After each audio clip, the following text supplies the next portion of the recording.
Caution, this is the Amtrak Silver Meteor approaching a dead man's crossing.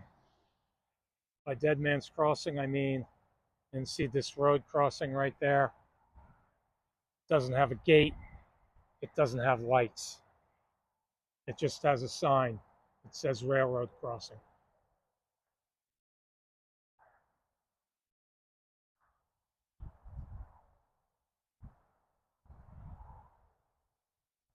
I just did the Amtrak Floridian 5 minutes ago. And now we have the Amtrak Silver Meteor. I was reading in one of the comments, because the speed of the train is 80 miles an hour, that America is behind. America is not behind. It's not a matter of technological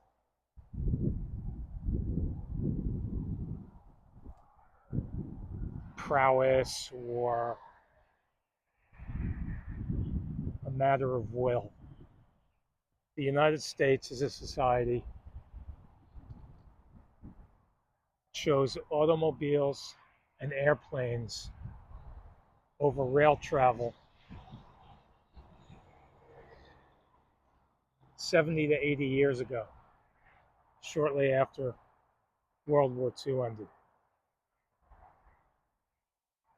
There was never any national rail system in the United States.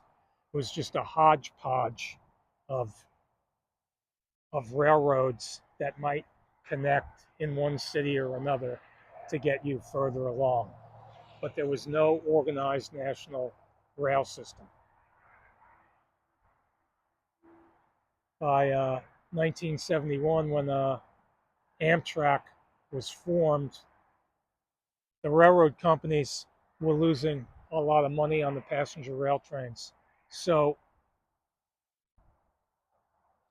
the United States bailed out the railroads by taking over the passenger rail service and calling it Amtrak. The thing is, so now you have the US government owning Amtrak and running Amtrak, but yet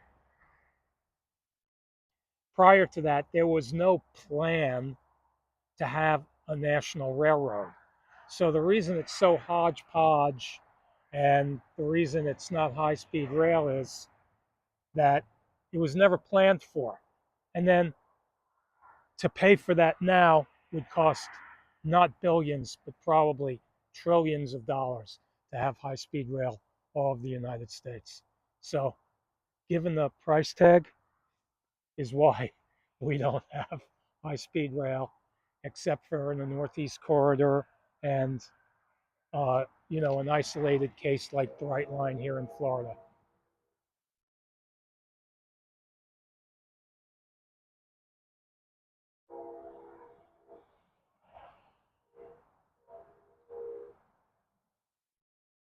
Depending on the wind speed or the wind direction, there's another dead man's crossing about a mile away, and today you can hear the horn pretty well while they're blowing it for that particular crossing.